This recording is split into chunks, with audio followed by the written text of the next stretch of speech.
नमस्कार दोस्तों, कॉमिक्स पिटारा चैनल में स्वागत है। दोस्तों मेरा नाम विजय कुमार है और आप देख रहे हैं कॉमिक्स पिटारा चैनल। दोस्तों आप इसी तरह की कॉमिक्स अगर पढ़ना चाहते हैं, राज कॉमिक्स, मनोज कॉमिक्स, तुलसी कॉमिक्स, तो इस चैनल को सब्सक्राइब कर दें। मैं धीरे धीरे सभी तरह की कॉमिक्स अपलोड करता रहूँगा।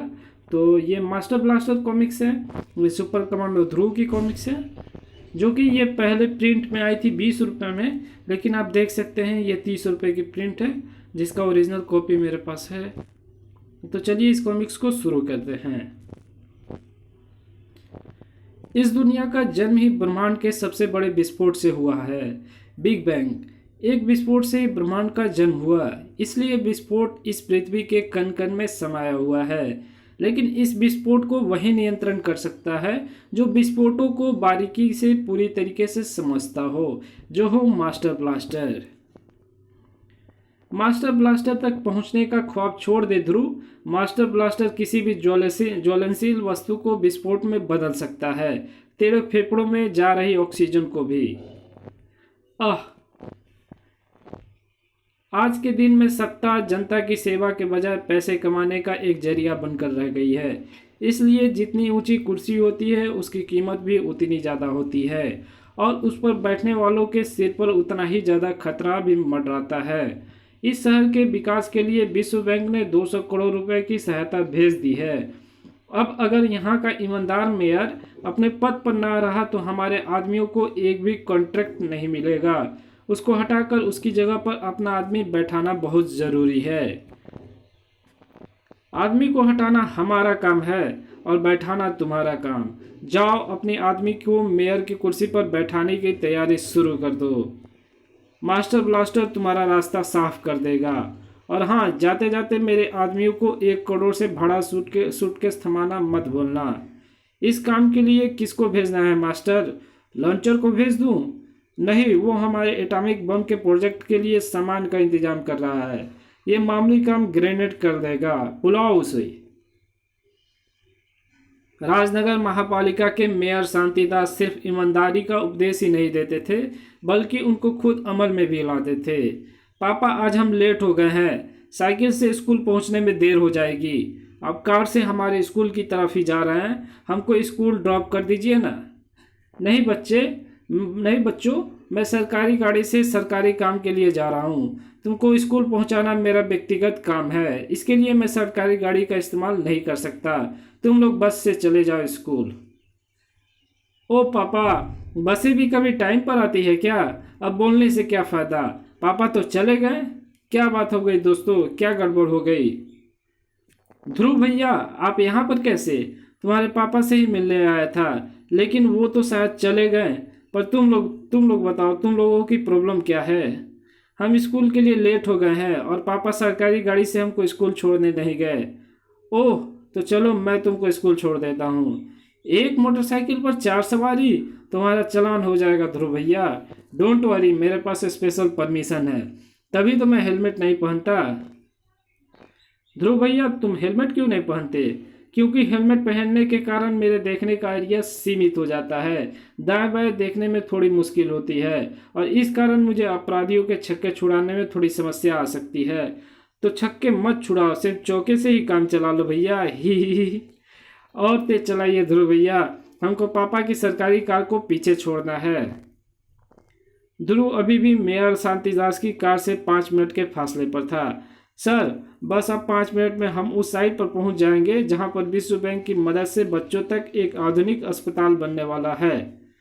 लेकिन मुझे शक है कि वहां पर आपको कोई दूसरा अधिकारी मिलेगा। हर आदमी आपकी तरह समय पर पहुंचने वाला नहीं है। अरे क्या हुआ है दीना सिंह? सड़क पर कोई घायल पड़ा है सर, मैं अभी देखता हूँ। ये तो लगता है बेहोश हो गया है सर, इसको पास के अस्पताल में छोड़ना होगा। उठाओ इसको और गाड़ी में लिटाओ।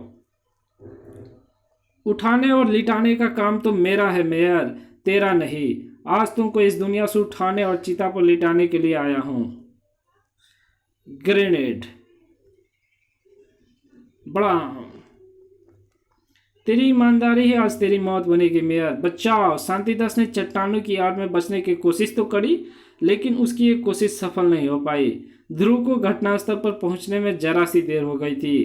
पापा, मेयर साहब घायल हो गए हैं। रोहित, तुम मेरे स्टार ट्रांसमीटर से कॉल करके एम्बुलेंस बुलाओ। तब तक इनको यहाँ से दूर ले जाओ, मैं इससे निपटता हूँ। ध्रुव की मोटरसाइकिल मेयर शांतिदास और ग्रेनेड के बीच में दीवार बनकर खड़ी हो गई। हेलो, जल्दी एक एम्बुलेंस भेजिए पार्कर रोड पर। मेयर साहब का एक्सीडेंट हो गया है। अगर मरना नहीं चाहता तो मेरा रास्ता छोड़ दे। अभी मेयर मरा नहीं है, मेरा कॉन्ट्रैक्ट अभी अधूरा है। अगर अपने जीवन का अधूरा जीना नहीं चाहता तो वापस लौट जा। ध्रुव किसी की जान नहीं लेता, लेकिन ग्रेनेड सिर्फ जान लेता है। मेयर की जान के पहले अब तेरी जान लूंगा मैं। ओह, इसके बदन से तो फोड़े की तरह मांस के टुकड़े बदलकर इसके शरीर से बाहर निकल रहे हैं और इसकी नसें उस मांस के टुकड़े को पटक कर ग्रेनेड की तरफ फोड़ रही हैं। ये भला कैसे असंभव है? उसकी मेहरबानी से, जिसे मुझे तबाही से भरा गोदाम बना दिया। मेरे शरीर के अंदर ऐसी रासायनिक प्रक्रिया पैदा कर दी गई जिससे मेरे शरीर में विस्फोटक गांठें पैदा होने लगी और इसको निशाना तक पहुंचाने का काम करती है मेरी नसें। तो फिर मैं तुम्हारी नसों को उगते ही काट डालूंगा।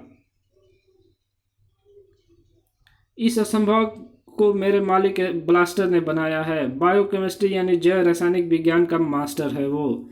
ऐसा करने से कोई फायदा नहीं होगा, बल्कि तेरे लिए और मुश्किल बड़े हो जाएगी, क्योंकि ये विस्फोट लोथरे अब गेंद की तरह इधर उधर उछलेंगे और ये कब और कहाँ फटेंगे ये तू तो क्या मैं भी नहीं बता सकता। आह, इसकी नसें काटने वाला आइडिया खतरनाक है। इसको काबू में करने के लिए कोई और तरीका सोचना होगा।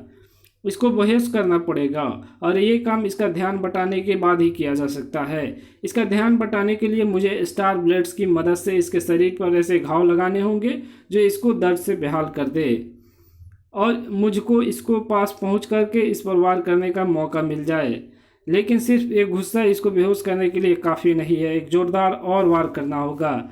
वार करने से जा रहे ध्रुव को एकाएक पीछे हट जाना पड़ा, क्योंकि ग्रेनेड के शरीर में धंसे हुए ध्रुव के स्टार ब्लेड्स एक धमाके के साथ ग्रेनेड के शरीर से बाहर निकलकर ध्रुव की तरफ लग गए। उफ, बाल बचा। अभी मेरे स्टार ब्लेड्स मुझे ही काट कर ख़त्म कर देते। ये दुश्मन मेरे वारों को आराम से काटता जा रहा है। जल्दी कोई तरीका सोचना होगा, वरना पहले ये मेरे चित्र उड़ाएगा और फिर मेयर साहब के। तेरे चित्र तो बस उड़ाने ही बाकी हैं। तेरी चित्र तो बस उड़ने ही वाले हैं लड़के। ये विस्फोटक लोथरे तेरे शरीर पर अब चिपकते ही जाएंगे। अब ये सिर्फ तो मुझसे मिलने वाले आदेश का इंतजार कर रहे हैं, जिसको पाते ही ये फट पड़ेंगे और साथ में तेरा पूरा बदन चिथड़े हो जाएगा।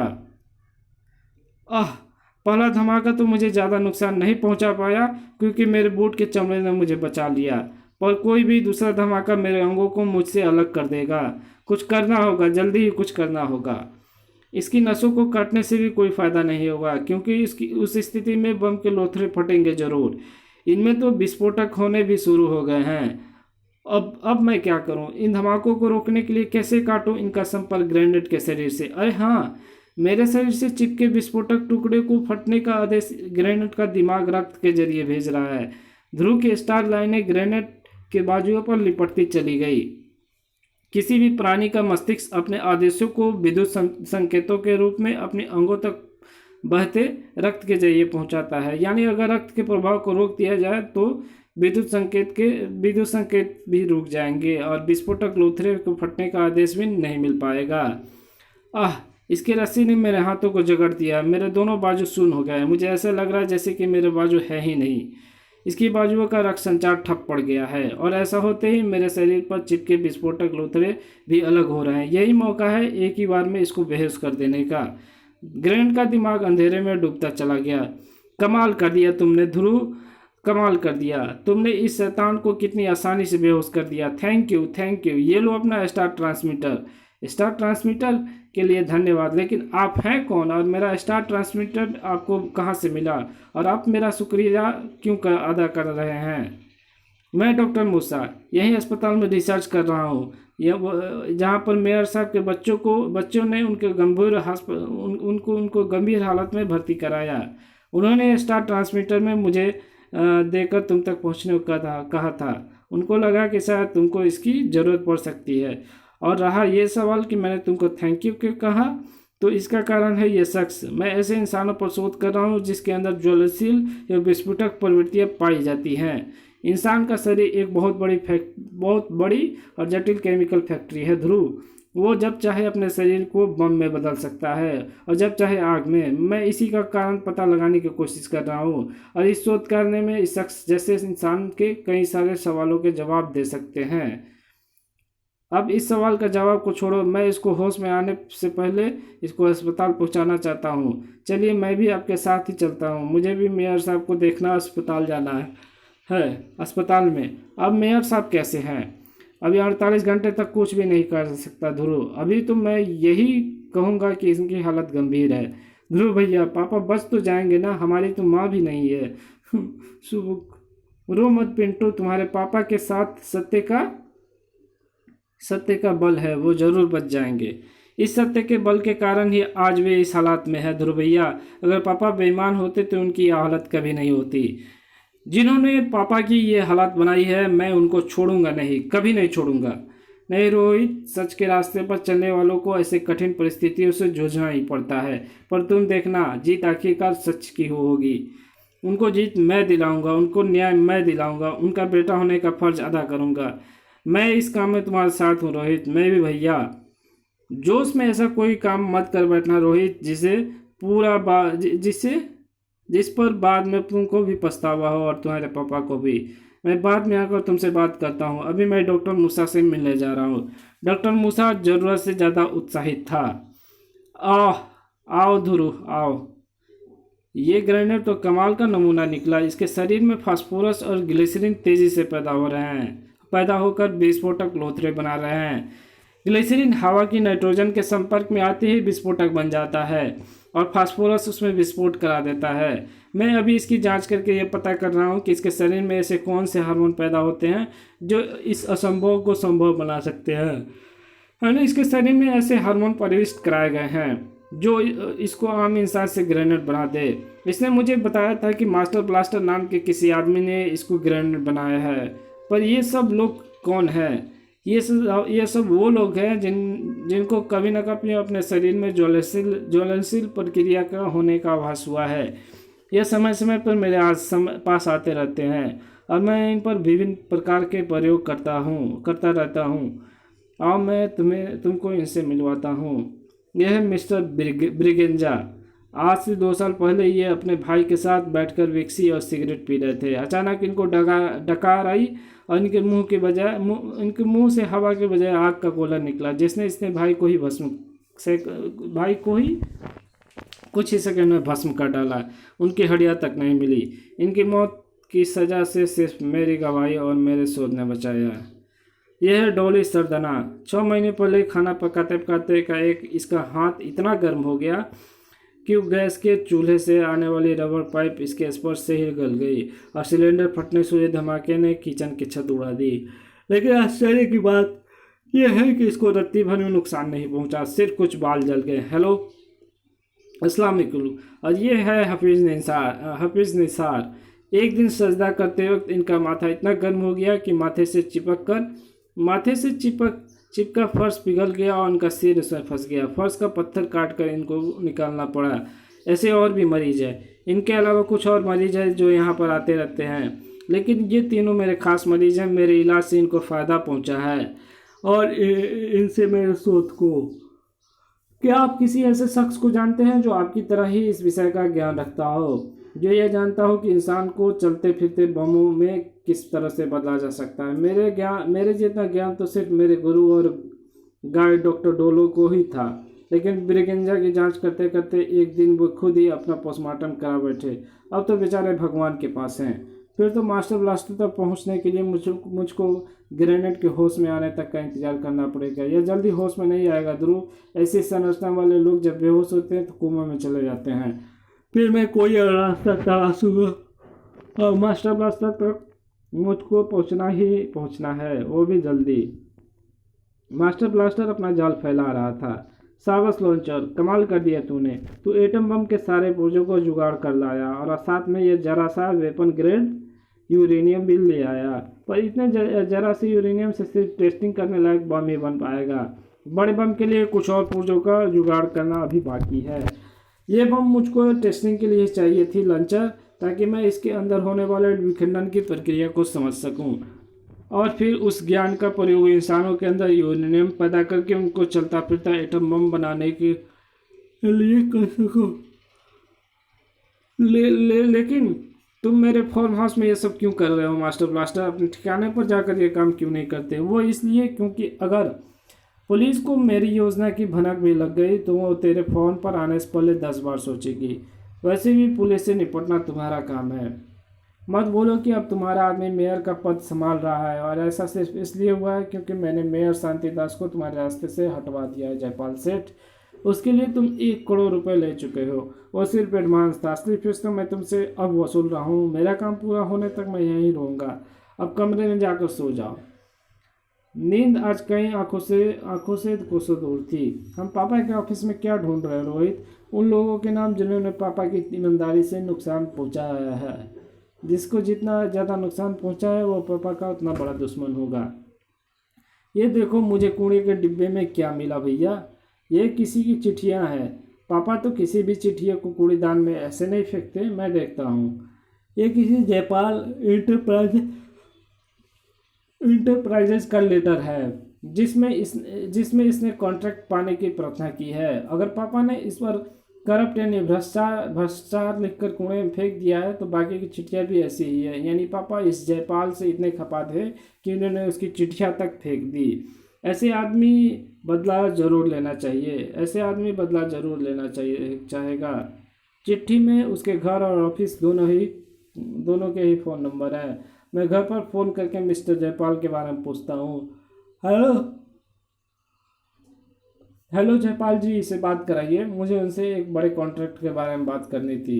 अरे हाँ, हम साहब को कहाँ से बुला दें? साहब तो 2 दिन से फार्म हाउस पर हैं पर घर नहीं आए। फार्म हाउस का पता? हाँ हाँ लिखो, बताता। कुछ गड़बड़ जरूर है। जयपाल घर से गायब है। हम उसको फार्म हाउस पर जाकर मिलना होगा। उसका पापा के ऊपर हमले से ज़रूर कोई संबंध है। हम भी तुम्हारे साथ चलते हैं। चलो, कैमरा और टेप रिकॉर्डर भी साथ ले चलते हैं। फार्म हाउस पर मिनी एटम बम तैयार हो गया है। इसकी टेस्टिंग कब करना है? अभी और यहीं। इस मूर्ख जयपाल के फार्म हाउस पर बम को मंगाने और जोड़ने के पीछे एकमात्र कारण यही है कि हम उसके अड्डे को धमाके से उड़ाना नहीं चाहते हैं। यही जानने के लिए मैं सोया नहीं था। लगता तुम लोगों पर नज़र गड़ाए हुए था। मैं तुमको यहाँ पर बम का प्रयोग नहीं करने दूंगा। निकल जाओ यहाँ से अभी। अगर जिंदा बचना है तो यहाँ से फटाफट तू निकल जा, बम का धमाका होने से पहले, क्योंकि धमाका तो यहीं पर होगा। तुम्हारा शक सही निकला भैया।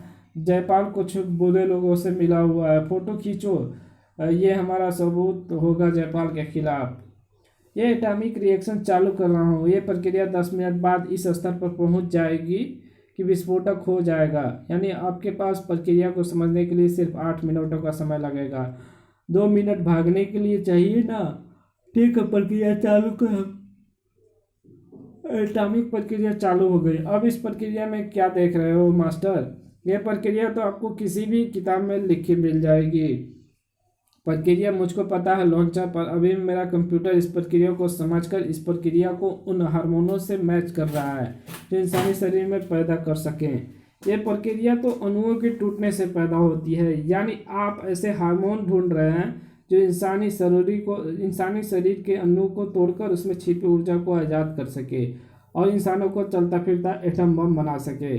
बिल्कुल सही समझा तू। और मेरा कंप्यूटर ऐसे हार्मोनों को लगभग ढूंढ चुका है। ऊपर कुछ बच्चे फोटो खींच रहे। ये आवाज़ कैसी है? ऊपर कुछ बच्चे हमारी फ़ोटो खींच रहे हैं मास्टर। भागो, जाकर पकड़ो उनको, वरना कल हमारी फ़ोटो सारे अखबार में छपी मिलेगी। मैं अभी यहाँ से हिल नहीं सकता। इसको सीढ़ियों से ऊपर आने में समय लगेगा। तब तक हम छत के उसी रास्ते से बाहर निकल जाएंगे जिससे हम रस्सी लटकाकर अंदर आए थे। आओ। बच्चे ये नहीं जानते थे कि ये किस मुसीबत में फंस चुके हैं। लॉन्चर को ऊपर जाने के लिए सीढ़ियों की जरूरत नहीं थी। तुम लॉन्चर से बचकर भाग नहीं सकते बच्चों, क्योंकि लॉन्चर अपने आप को 10 मंजिल की ऊंचाई तक लॉन्च कर सकता है। तीनों बच्चे तुरंत वापस पलट गए। इस कमरे में घुस जाओ। हा हा हा हा, कमरे में घुसकर मुझसे बचोगे? अरे ये लकड़ी का दरवाजा तो लंचर का एक धमाका भी नहीं सह पाएगा। अरे ये आवाज़ किसकी है? तुम्हारा खेल खत्म हो चुका है मास्टर ब्लास्टर। सुपर कमांडो ध्रुव, तुम यहाँ तक कैसे पहुँचे? बस जरा सी पूछताछ के बाद उसने आसान सा काम था। बस ये सोचना था कि शांतिदास जी के रास्ते से हट जाने से सबसे ज़्यादा फायदा किसको हुआ। जवाब था नए मेयर को। बस जरा सी पूछताछ के बाद उसने जयपाल सेठ से अपने संबंधों का खुलासा कर दिया। उसको ढूंढता हुआ मैं यहाँ तक आ पहुँचा, पर मुझको ये पता नहीं था कि मुझको अपना शिकार यहीं पर मिल जाएगा।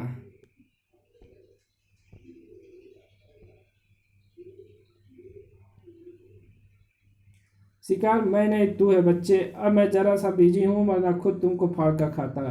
फिलहाल ये काम मेरा एक छोटा सा सिपाही करेगा, लॉन्चर। अगली ही पल ध्रुव को जयपाल से अलग हट जाना पड़ा। आह सावस लॉन्चर, मेरा काम पूरा हो चुका है। मुझे जो जानकारी चाहिए थी वो मैंने इस डिस्क में भर ली है। अब मैं जयपाल को लेकर बाहर जा रहा हूँ। अभी इसके जरिए मुझे काफ़ी काम करने हैं। ओह, मास्टर ब्लास्टर भाग रहा है, लेकिन ये लॉन्चर मेरा रास्ता रोके हुए है। मैं मास्टर ब्लास्टर के पीछे नहीं जा सकता। तू ग्रेनेड को पकड़कर अपने आप को तिस्मार खा समझ रहा है ना, लेकिन लॉन्चर के पास जो विस्फोटक शक्तियाँ है वे ग्रेनेड से एकदम अलग है। इनसे तू नहीं बच सकता। ओ माय गॉड, इसके शरीर पर लगे पाइप शायद उसके शरीर से अंदर तक धंसे हैं, क्योंकि इसके पाइप के छेदों से मांस से बने जीवित प्राणी पैदा हो रहे हैं और इसके अंदर उड़ने की क्षमता भी है। यह लॉन्चर की जिंदा मिसाइल है कमांडो। ये तुमको देख सकती है और उड़कर तेरा पीछा भी कर सकती है, और पैदा होने के 10 सेकंड बाद ये इतने शक्तिशाली विस्फोट के साथ फटते हैं कि जिसके आसपास भी फटेंगे उसके चित्रे उड़ जाएंगे। वाह, क्या हो रहा है मोहित भैया? पता नहीं, धमाके की आवाज़ आ रही है, लॉन्चर आसपास ही है। अभी बाहर निकलना सेफ नहीं है। बाहर की स्थिति सचमुच खतरनाक थी। पहली मिसाइल तेरे इतनी पास नहीं फटी कि तेरे चित्र उड़ा सके, लेकिन यहाँ पर तेरी एक नहीं कई उड़ती मौतें हैं। सबका निशाना तू है। अब ज़्यादा समय नहीं है तेरे मरने में। ध्रुव पाइप तक तो पहुँच गया, लेकिन उसकी खींचने के लिए ताकत नहीं जुटा पाया। आह, इन पाइपों में तो तेज करंट दो रहा है। तेज करंट, इसको रोकना होगा, और ये काम इसके बदन से पाइपों को अलग करके साइड किया जा सकता है। ये करंट ही तो मेरी जीवित मिसाइल में जीवन भर रही है। मेरे पाइपों को तू छू भी नहीं सकता। आह, मिसाइलें मेरे और पास आकर फटती जा रही है। अब तो इसकी मिसाइलों को ही अपना हथियार बनाना होगा। आह, कोशिश तो अच्छी थी, लेकिन ये मेरे पास आकर नहीं फट सकते, क्योंकि पाइप में दौड़ती बिजली इनके शरीर में बहती ऊर्जा को वापस खींच लेती है। हाँ, अगर ये फट सकते हैं तो मुझे नुकसान पहुंचा सकते थे। दोस्तों, ये पार्ट 1 यही ख़त्म होती है। अगली वीडियो में हम पार्ट 2 अपलोड करेंगे, तो प्लीज़ बेल आइकन को प्रेस कर दें और चैनल को सब्सक्राइब कर दें, ताकि जैसे ही मैं अपलोड करूं और उसके नोटिफिकेशन आपको सबसे पहले मिले। चलिए मिलते हैं।